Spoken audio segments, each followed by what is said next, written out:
5:47 นาทีนะครับอยู่กันต่อกับทันข่าวเช้าช่วงนี้มาติดตามสถานการณ์ของพายุโซนร้อนปลาบึกหน่อยนะครับเมื่อวานนี้ความเคลื่อนไหวเกิดขึ้นตั้งแต่ช่วงบ่ายจนถึงค่ำในเรื่องของการเตรียมความพร้อมเนี่ยทั้งหน่วยงานรัฐหน่วยงานเอกชนแล้วก็ในพื้นที่เนี่ยเตรียมความพร้อมกันอย่างเต็มที่เพราะว่าพายุโซนร้อนปลาบึกจะพัดเข้าสู่โซนอ่าวไทยวันนี้จะขึ้นฝั่งประเทศไทยในวันพรุ่งนี้ก็ต้องมีการเตรียมความพร้อมนะครับซึ่งเมื่อวานนี้เนี่ยนะครับบริษัทขุดเจาะน้ำมันกลางทะเลก็มีการอพยพเจ้าหน้าที่อพยพพนักงานกลับเข้าฝั่งขณะที่ชาวประมงชายฝั่งในจังหวัดสงขลาต่างหยุดออกเรือแล้วเช่นเดียวกันครับ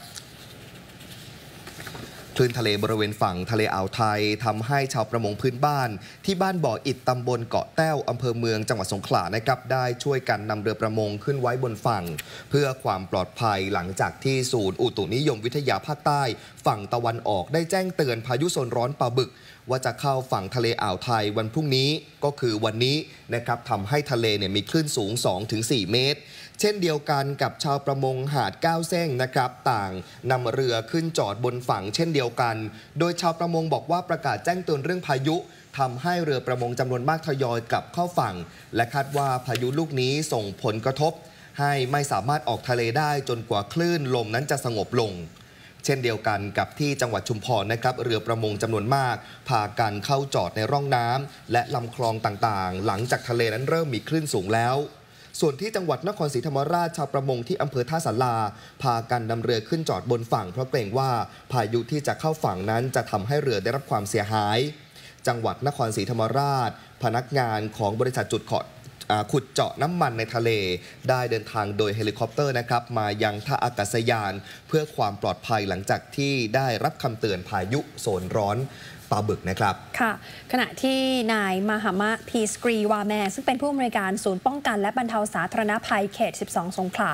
เมื่อวานนี้มีการเรียกประชุมด่วนผู้บริหารนะคะเพื่อที่จะไปติดตามเรื่องของสภาพอากาศอย่างใกล้ชิดรวมไปถึงเตรียมความพร้อมของกำลังพลแล้วก็เครื่องจักรด้วยก่อนที่จะเคลื่อนย้ายเครื่องกู้ภัยอุปกรณ์กู้ภัยทั้งหมดลงในเขตพื้นที่ 5 จังหวัดชายแดนภาคใต้ทั้งเรือกู้ภัยเรือท้องแบนเครื่องสูบน้ำรถปฏิบัติเคลื่อนย้ายผู้ประสบภัยรถผลิตน้ำดื่มเพื่อให้ความช่วยเหลือกับประชาชนได้อย่างทันท่วงทีกรณีที่ได้รับผลกระทบจากพายุโซนร้อนปลาบึกระหว่างวันที่ 2 ถึงวันที่ 5 ของเดือนนี้นอกจากนี้ค่ะนายกิตติภพรอดดอนซึ่งเป็นนายอำเภอเกาะสมุยจังหวัดสุราษฎร์ธานีเมื่อวานนี้มีการเรียกประชุมด่วนเหมือนกันนะคะหน่วยงานที่เกี่ยวข้องทั้งหมดเมื่อวานนี้เข้าไปพูดคุยกันเพื่อที่จะตั้งศูนย์รับมือกับพายุปลาบึก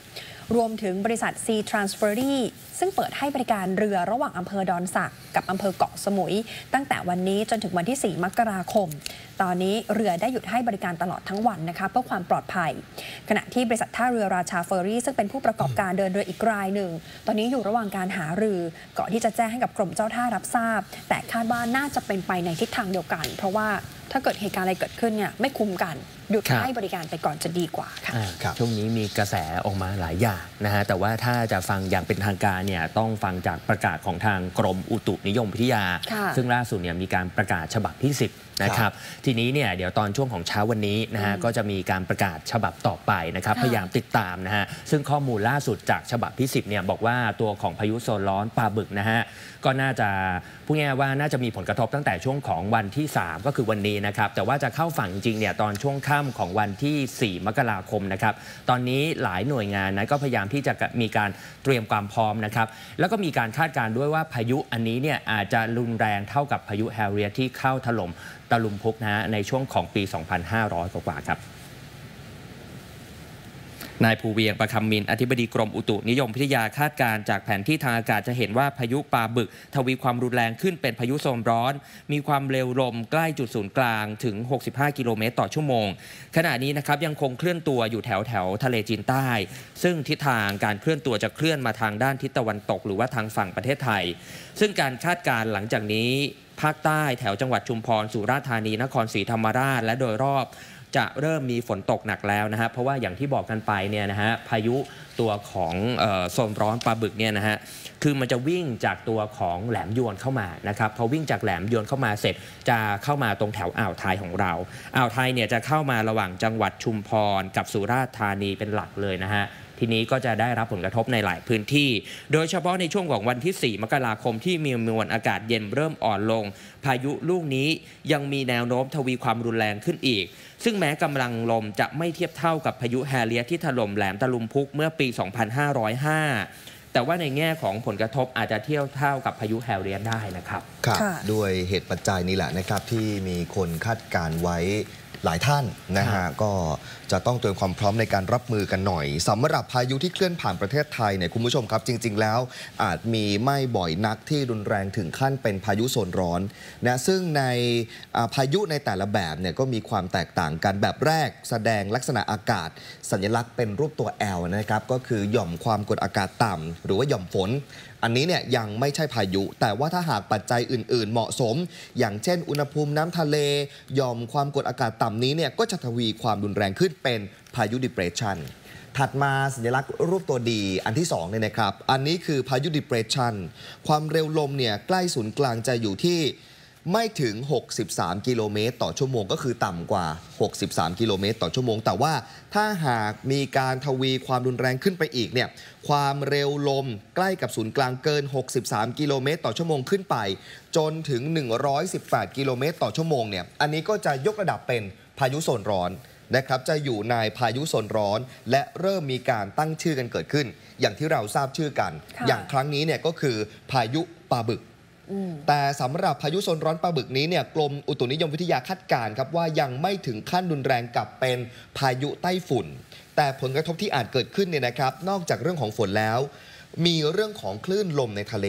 นะฮะที่อาจจะสูงถึง5 เมตรซึ่งในขณะนี้กรมอุตุก็มีการประกาศห้ามเรือทุกลำเนี่ยออกทะเลแล้วยกเว้นเรือเดินสมุทรขนาดใหญ่ซึ่งขอให้คำนึงถึงความปลอดภัยด้วยนะครับมีการคาดการณ์ว่าคลื่นจะสูงถึง5 เมตรหลายคนก็เลยตกอกตกใจเพราะว่าถ้าย้อนไปอย่างที่คุณหมูว่าปี 2505 ครั้งนั้นแฮเรียตเนี่ยพัดถล่มภาคใต้ของไทยตอนนั้นคลื่นสูงประมาณ3 เมตรแต่ว่าฆ่าชีวิตผู้คนไปมากกว่า900คนแล้วก็คนอีกนับหมื่นคนต้องกลายเป็นคนที่ไร้ที่อยู่อาศัยวันนี้พาคุณผู้ชมย้อนไปกลับไปใน57 ปีที่แล้วว่าเกิดอะไรขึ้นบ้างติดตามได้พร้อมกันจากรายงานชิ้นนี้ค่ะหมู่บ้านชาวประมงตำบลแหลมตะลุมพุกอำเภอปากพนังจังหวัดนครศรีธรรมราชแห่งนี้ถือเป็นพื้นที่แรกที่จะได้รับความเสียหายหากเกิดพายุปลาบึกพัดเข้าสู่พื้นที่จังหวัดนครศรีธรรมราชเช่นเดียวกับปี 2505 หรือเมื่อ 57 ปีก่อนที่ชาวแหลมตะลุมพุกถูกพายุโซนร้อนแฮเรียตพัดถล่มการแจ้งเตือนพายุปลาบึกจึงทำให้ชาวบ้านแหลมตะลุมพุกที่เคยเผชิญกับเหตุความรุนแรงของภัยธรรมชาติในครั้งนั้นต่างมีความกังวลกับสถานการณ์ที่เกิดขึ้นอีกครั้งเช่นเดียวกับในอดีตที่ประเทศไทยเคยเผชิญกับพายุที่รุนแรงอย่างพายุใต้ฝุ่นเกในปี 2532 ในบริเวณอ่าวไทยตอนล่างมุ่งหน้าสู่มหาสมุทรอินเดียทิศทางการเคลื่อนตัวคล้ายกับพายุปลาบึกที่กำลังเข้าใกล้ประเทศไทยในตอนนี้ย้อนเหตุไปเมื่อวันที่ 25 ตุลาคม พุทธศักราช 2505 มหาวาตภัยที่มีการสูญเสียทั้งชีวิตและทรัพย์สินอย่างหนักเมื่อพายุโซนร้อนแฮเรียตซึ่งถือเป็นพายุโซนร้อนที่รุนแรงเข้าถล่มภาคใต้ของประเทศไทยก่อตัวขึ้นจากหย่อมความกดอากาศต่ำใกล้ประเทศฟิลิปปินส์ในวันที่ 19 ตุลาคม 2505 หย่อมความกดอากาศต่ำอ่อนตัวลงและกลับก่อตัวขึ้นเป็นพายุ depression ในทะเลจีนใต้ตอนล่างนอกชายฝั่งประเทศเวียดนามตอนใต้ในวันที่ 22 ตุลาคมต่อมาพายุ depression ลูกนี้ได้เคลื่อนตัวไปทางตะวันตกเข้ามาในอ่าวไทยทวีความรุนแรงขึ้นเป็นพายุโซนร้อนนอกชายฝั่งจังหวัดสงขลาในเช้าวันที่ 25 ตุลาคมได้รับการตั้งชื่อว่าแฮเรียตจากนั้นเปลี่ยนทิศทางตรงไปยังจังหวัดนครศรีธรรมราชเคลื่อนขึ้นฝั่งประเทศไทยในตอนค่ำของวันที่ 25 ตุลาคมที่แหลมตะลุมพุกอำเภอปากพนังด้วยความเร็วลมสูงสุดวัดที่สถานีตรวจอากาศนครศรีธรรมราชได้ 95 กิโลเมตรต่อชั่วโมงพร้อมคลื่นพายุซัดฝั่งหรือ Storm Surge ในช่วงกลางดึก หลังจากนั้นพายุก็อ่อนกำลังลงเป็นพายุ Depression เคลื่อนผ่านจังหวัดกระบี่ภูเก็ตและพังงาลงสู่ทะเลอันดามันในวันที่26ตุลาคมโดยอ่อนแรงลงเรื่อยๆก่อนจะสลายตัวไปในอ่าวเบงกอลใกล้กับบังกลาเทศในวันที่30ตุลาคม